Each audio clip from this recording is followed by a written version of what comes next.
on average you will getting 4 divine per map. What's up guys, Pidgeot here. Yesterday GGG fixed a bug that was connected to this strategy, and I wanted to test out how profitable if you're doing on the normal way. Maybe not many of you know this strategy, because I got many questions from my viewers today from the stream. What is this strat? I will go over the full strategy and how I've done the testing and the results as well. The strategy is very simple. You will run influence maps by the originator, also known as tier 16 and a half. You will add many obbies as you can and start opening the holes that the abyss leaves behind while traveling. You don't need mirror tier build for this strategy. This can be done by many endgame builds that doesn't have problems with Ubers or tier 17 maps. The Atlas passive tree looks like this. All of the profits will coming from the Scarabs. Because it's coming from the Scarabs, you need to allocate every single good Scarab nodes that is viable for us. For instance, the skittering swarms here, remarkable relics, so you will find the less common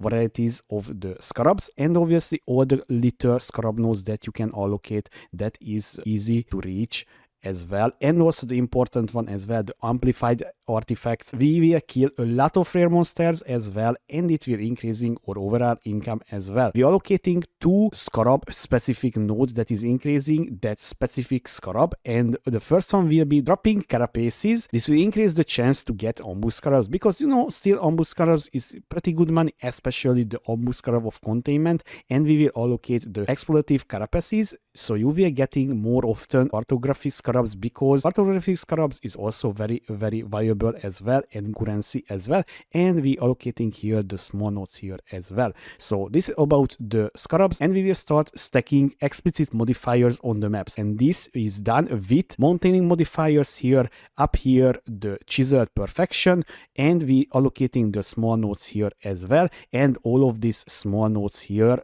as well, here, all of the whole tree, and up here as well, because they added this league, this one as well here. The other important stuff as well, the obbies guys, this is I would say the most important one, especially this node here, the underground kingdom. You have increased chances per 2 pack size on the map. We will have a lot of pack size, so we will getting like 7 or 8, sometimes 9 obbies on a single map, which is kinda insane. And also we taking this whole obbies wheel here with the Trail of Destruction and the Darkness Rising and Sustained Horde and the Reactive Swarm. This is, I would say, the only important ones, because the other Abyss nodes is not that good. And honestly, if you really want extra stuff, you can allocate the Corrupted Gaze, so you will have chance to find 5 or 6 modified Abyss Jewels. But honestly guys, pricing that one and selling that one is very taxing, and it just takes up a lot of time. And honestly, I did not allocated that, so it's up to you if you want, but I was not using it in that strategy. And I'm using here the Ether of Words, because Ether of Words can grant you, you know, very nice bonuses like item quantity, item rarity, and you know, sometimes you can get the Divine Altar, which is, by the way, I not get one single time, so it is what it is. The other thing is I removed a few league mechanics from the maps, and that is the Breaches, Expedition, Legion, Ritual, Delirium, and Kalguran league mechanics, so the Settles of Kalgul or mechanic, because this one is not providing you any significant income. So if you're removing them, you will getting more chances to get the other ones, the viable ones, such as, like, you know, we was talking about the Ambush Scarabs, Cartographer Scarabs, and also Blight Scarabs. There is a Blight Scarab that is worth like 90 KS alone, so that is also very nice income. So this is how it looks like, the tree. Let's talk about what map to run. Honestly guys, you can run whatever map you want, but for instance, I'm choose Jungle Valley, because Jungle Valley is such an easy layout map, literally a big straight line, and the boss is not presented on the map, so you every single time when you get a Ether of Words altar, you will getting only beneficial for the map, not for the map boss, so you don't need to kill the map boss at all.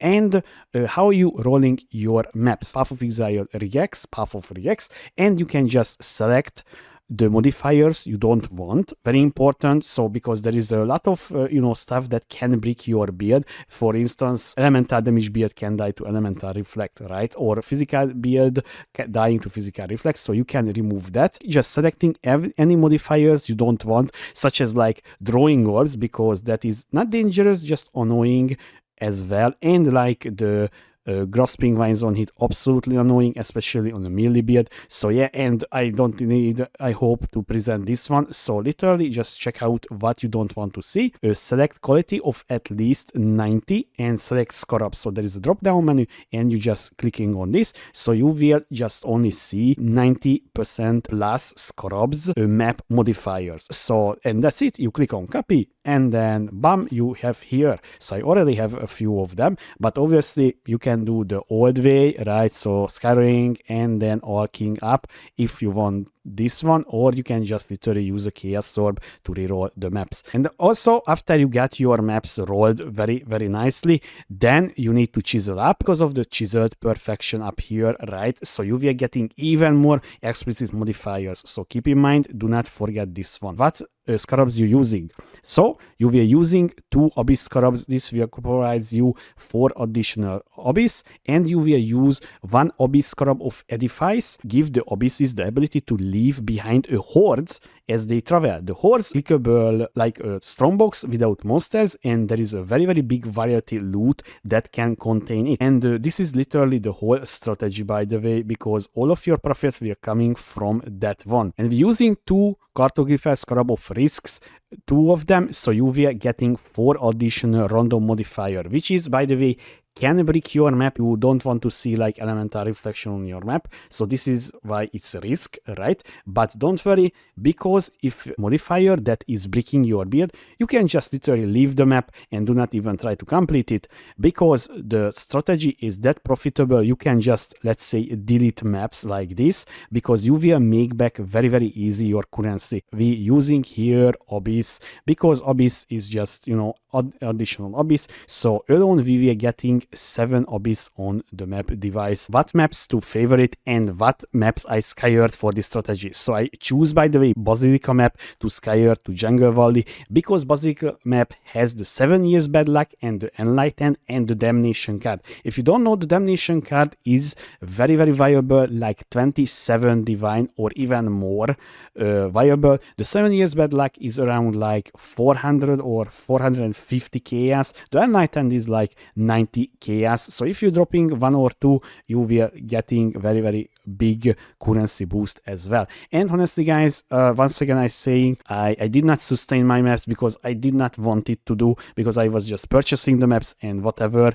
And I favorite Defiant Cathedrals because I'm using the Defiant Cathedral maps to give my mappers, and the mappers running it for the Mage Blood card. So you can by the way, favorite the Jungle Valley because I got like 8 originator map while I was running just the 20 maps. So technically you can sustain it a little bit, so lower down your cost, right? But I was doing that so because I want to give maps to my mappers. And honestly, guys, for this strategy you need a very specific mastery. Yes, a mastery from the passive tree, and you need this caster mastery because there is like sometimes 50 clickable horde on the map, and it will be very annoying and very frustrating as well clicking all of them. We will allocate this mastery for it, and sadly if you can't reach this one in any other way, this strategy is not for the build, because sometimes people were saying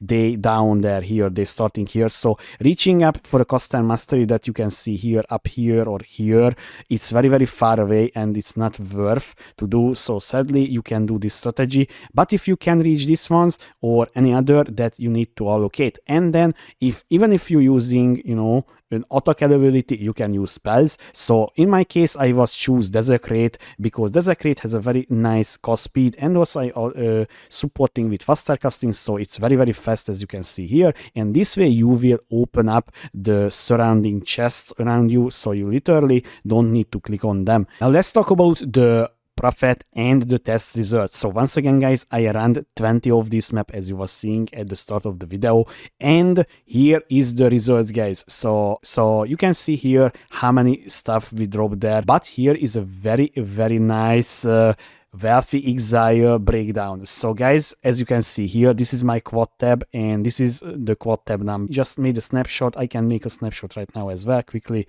and you can see here. Okay, so it's got up a little bit because, you know, maybe the divine ore prices or something like is moved up, so it not matters. I gathered 79 divine in 20 maps. You have to know, so the wealthy Exile cannot recognize the originator's influence map. He's just assuming this is like 4 chaos. Why this is like 40 chaos? So I would say we can say it's 80 divine, okay, but it's fine. So it's around 80 divine, which is very nice. And also, as you can see here, the breakdown, so we dropped 7 Ombus Scarab of Containment, which is very huge money, and also a bunch of Scarab of Risks. You can see here how many I dropped with 20 maps.